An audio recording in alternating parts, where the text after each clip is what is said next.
Of the previously mentioned 36 seasons of 30 points or more a game, the average number of free throws taken per game across the board is 10. This season, Shai is averaging just 8.3. So if any... That's very surprising to me, because I feel like when I watch OKC games, they call a lot of fouls for Shai. Most of Shai's drawn shooting fouls look something like this, where he drives into the lane and inexplicably rips through the defender's arms to put up a shot. And we've seen this before with James Harden, a free trip to the line disguised as a shot attempt. I couldn't stand him. This is like the... I could not stand this dude, bro, because he just foul baited every single time that he had a chance to get.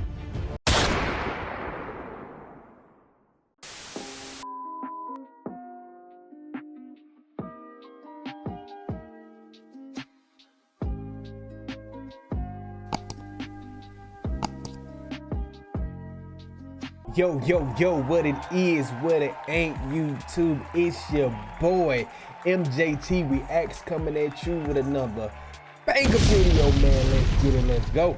Yes, sir, yes, sir. How y'all doing out there, man? How y'all doing, bro? You know, I'm chilling. Just, thinking about new ideas to create videos and stuff like that, man. Stuff that y'all want me to react to. And my boy, Jimmy High Roller. My boy, that boy done dropped the video, man. Yes, sir, my boy dropped the video. Shout out to Jimmy High Roller for the great content called The Most Unethical Hooper in Basketball. Now, if you haven't seen this video yet, we finna watch it together. Now, I believe he's talking about Shai Gilgeous-Alexander. Now, if you don't know who Shai Gilgeous-Alexander is, he's a guard that played for the OKC Thunder. He's pretty much, at this moment, probably leading the MVP race in the NBA right now, averaging 30+ points a game.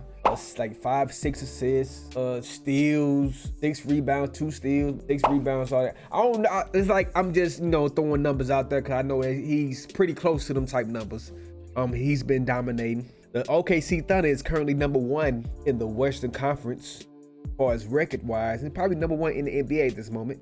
They the best team in the NBA right now. He's the best player on the best team. Right now, if I had to choose an MVP today, I would choose Shai Gilgeous-Alexander. Now, if you want to ask Clippers fans, all the Clippers fans are mad that they traded Shai Gilgeous to the OKC Thunder for Paul George. Ever since he went to the Clippers, it's been injury riddle and inconsistencies, and they traded away all their draft picks for Paul George. But people don't never want to say that the reason they traded for Paul George is to get Kawhi Leonard, so they got 2 for 1. Did nobody see them getting injured and Kawhi only playing one whole playoff run? But that's how the cookie crumbles. Didn't nobody know that Shai was gonna turn into this type of player, but it is what it is. Everything happens for a reason. But let me, I'm done yapping. Hope you like, comment, and subscribe. Comment down below stuff that you want me to react to, and turn on post notifications to be alerted when I post the videos, man. And let's get into the video. Today's video is sponsored by DraftKings. The NFL Conference Championships are here, and whether your team is playing for a title or they're somewhere on a beach in Cancun, my partners at DraftKings are here to keep you in on the action, because they are offering all new customers $200 in bonus bets instantly after betting just $5, and have your shot at Jimmy High Roller only at DraftBlit to pick a side between. As the 2025 NBA MVP race continues to grow closer and closer, fans across the league are finding any and every hair to split to pick a side between 2 players having historically great seasons. The impossibly good Serbian gunning for his 4th MVP, or the superstar guard looking to break a 6-year chokehold big men have had on the award. And with a race this tight, deciding the most valuable player in the league may just boil down to the smallest, seemingly insignificant things, like free throws. Now, basketball isn't much of a thinking man's sport, but leave it up to us to create a philosophical divide amongst the type of players we like and don't like. On one side, you have the locally sourced, all-natural, ethical hoopers. And on the other, you have players who essentially rely on a bag of tricks and gimmicks to navigate games and get free buckets from the line. Do I believe basketball actually has any sort of moral code? No. In fact, the idea of a morally superior basketball player seemed like a joke until it entered the vocabulary of head coaches around the league, making it about as real as anything else. But there is something distinctly different about these 2 styles of play, both aesthetically and productively. The real question is how reliant on free throws these alleged unethical hoopers are, and are they truly earning their trips to the free throw line, or are they tampering the game with their bag of tricks? And a question we all need to consider, does Shai Gilgeous-Alexander and his game even warrant the label of unethical? Now, one way to approach this question is simply by looking at the rates at which players are attempting free throws. When looking Now, I ain't gonna lie, but I do not like players who search for foul calls. I like Trae Young, James Harden. He kind of like took a step back from that category, but he still do it. Shai, he kind of like iffy to me because sometimes it do be real fouls, and sometimes he be foul bait. I ain't gonna lie. Who else? Brunson. Yeah, you got a lot of players. Joel Embiid. Like a lot of players who just search for fouls instead of just trying to get the basket. And your boy, man, I think he leads the league in free throws per game this year with like 12 or something. Like he go to the free throw line so much, it's ridiculous. You would think like, bro, like, oh, y'all not gonna call no fouls for us, but you call all the fouls for him? Like, it's getting bad, I ain't gonna lie. But hey, I feel like he balling though. He deserve it. This man, like the past 2 games, I think he averaged like 50 points a game, bro. Like he had like 2 straight 50-point games. Dude is on a roll right now, bro. He got the best team too. Yeah, I think it's his MVP to lose, for real, for real.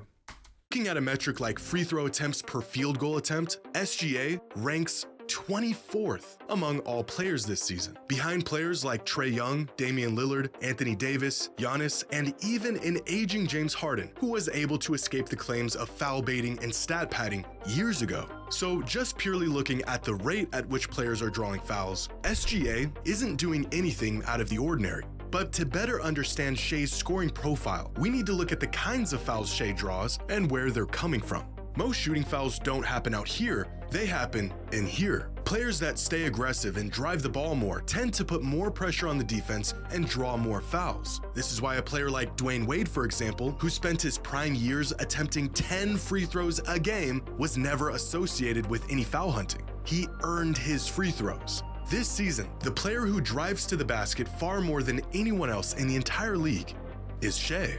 In fact, nearly half of all of his free throw attempts are generated through his drives to the basket. And this is a big, and this is from a wide margin. The next person's 18.7, and his drives is 21.4. Like, dude, like I said, I think dude deserve it. He's not really, I feel like sometimes he do foul bait, sometimes he deserve it. Like, he be getting fouled. So it's like, and again, if we look at the rate these drive leaders are drawing fouls on their drives, Shai is getting calls at an average rate, far from what you might see from other superstars both past and present. Which brings us to a real point of contention when it comes to SGA and his historic season. One of the odd and universally accepted aspects of NBA basketball is that superstars get calls. This has been a thing since the inception of the league. Once you transcend that highest tier of player, you essentially get the benefit of the doubt, even at times when you shouldn't. He never controlled it, Michael. He never picked it up and then but he didn't touch it with both hands. That's the thing. You think so, Michael? 55 hits, 2 to come. Michael, I didn't see 2 hands on him, Michael. Yeah. But I believe you. You did. But I believe you.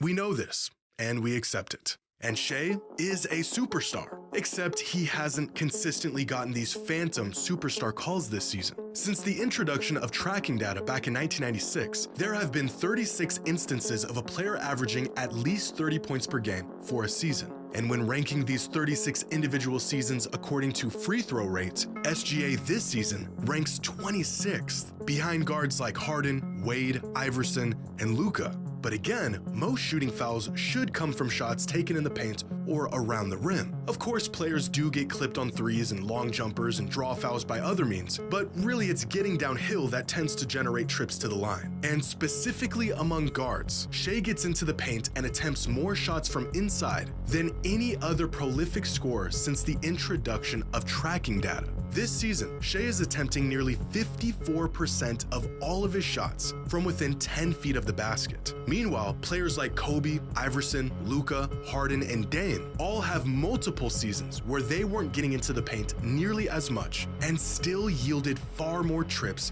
to the free throw line. Shai is statistically the most aggressive volume scoring guard in recent NBA history. He takes the most shots that historically should earn trips to the free throw line, and there isn't a single metric that suggests his free throws are inflated or unwarranted.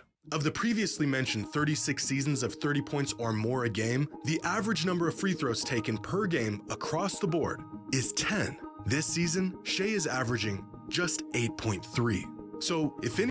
That's very surprising to me, because I feel like when I watch OKC games, I feel like they call a lot of fouls for Shai. Now, they saying that for the past couple years, it's been more than this year. That's surprising. I am not gonna lie.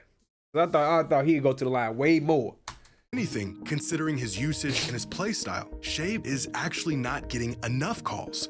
If we've learned anything from witnessing the last decade of scoring maestros, it's that this is just the nature of great scorers. They're hard to stop. They force the defense to get physical. They get you in positions you don't want to be in. Overreacting, reaching, even taking gambles hoping it yields you a stop or a turnover, when more often than not, it's just going to end up in another trip to the free throw line. And on an abstract scale of basketball morality, I don't think SGA plays an unethical style of hoops. I think he's a better and more prolific scorer than some fans are willing to give him credit for. He's not relying on free throws to get his numbers. When compromised, the defense is relying on fouling him just to slow him down. Most of Shai's drawn shooting fouls look something like this, where he drives into the lane and inexplicably rips through the defender's arms to put up a shot. It is damn near impossible to predict, and it works almost every time a defender cuts him off or puts a body on him. And we've seen this before with James Harden, a free trip to the line disguised as a shot attempt. I couldn't stand him. This is like the... I could not stand this dude, bro, because he just foul baited every single time that he had a chance to get, especially from the three-point line. And the refs just get to him every single time. Like, he changed the game for it. When it comes to like being a foul baiter, no, I don't think he ain't started, because I think they say Richie Miller back then and all them type people. But this generation, he's number one when it comes to foul bait. He changed the game because of him. All the little rip throughs when he drive, he'll like I don't know what he be doing, like the little rip through, like when he tuck his arms under y'all and he pull up and y'all arm be in there, and that's a foul on y'all. It's a play, if I'm not mistaken, with him and Paul George back when he was with OKC. Like, his dude, like Paul George had his hands on at the side, and then James Harden was driving on PG, and he decided to rip through, had his arm, and fall up, and the ref called the foul. I used to hate when he do that, bro. Like, that's why he never won. Because of stuff like that, man. The 2.0 version of Harden's rip-through, because it does a much better job of masking itself as an actual shot rather than an attempt to just draw a foul. And I think that's where most fans get frustrated with this kind of basketball. It's not necessarily the outcome of the move, but rather the intent. Because we know he's not actually trying to score the ball here. He is purely looking for a foul, and he knows he can get these calls. And you could call this unethical hoops, or you could call it smart basketball. Kobe Bryant was notorious for making opposing players pay for bad defense, drawing fouls for the sake of drawing fouls. And when he did it, it wasn't viewed as his fault for taking advantage of the rules. It was the defender's fault for falling for the move in the first place. If you don't want to get baited, don't fall for the bait.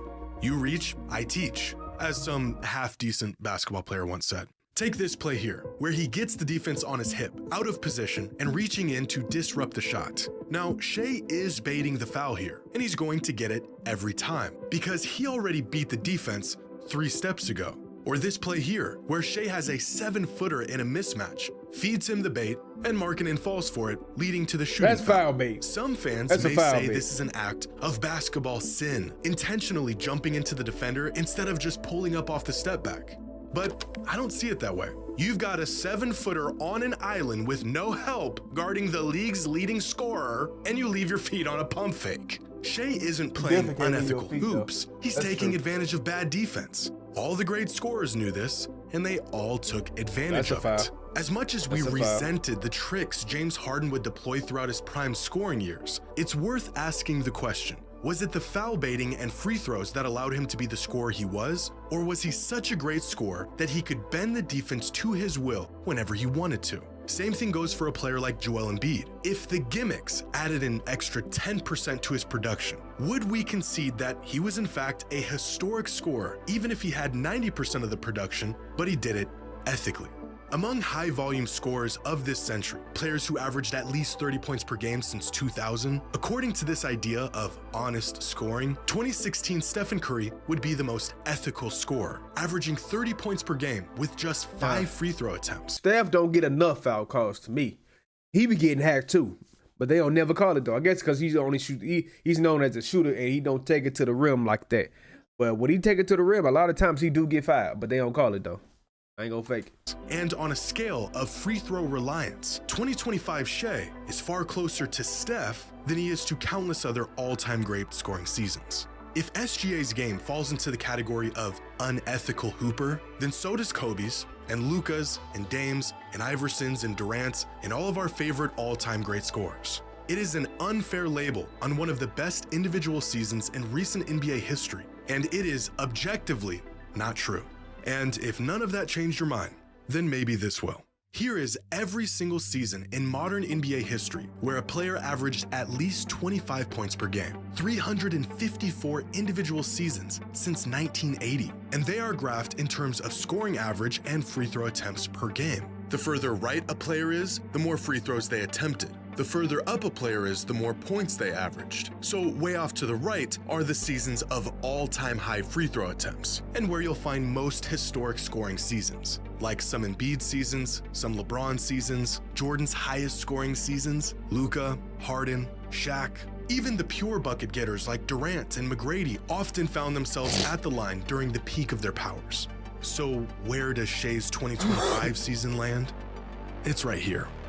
The 18th highest scoring season in modern NBA history, while attempting just the 142nd most free throws per game. And that, my friends, is some honest, homegrown, ethical hoops.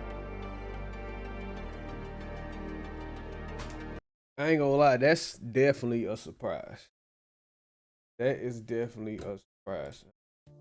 Yeah, man, what y'all think about this video, man? That's a surprise. Like I said, I thought he at least got to the free throw line at least 10 plus a game. He only getting to the line 8 plus a game. That's crazy. That is crazy. Like he said, that's what they call ethical hoop. It is what it is. But yes, sir, I appreciate y'all for watching this video, man. Make sure y'all like, comment, and subscribe. Comment down below stuff that you want me to react to. Turn on post notifications to be alerted when I post the videos, man. I appreciate y'all. I love y'all. Let me see y'all next time. Peace.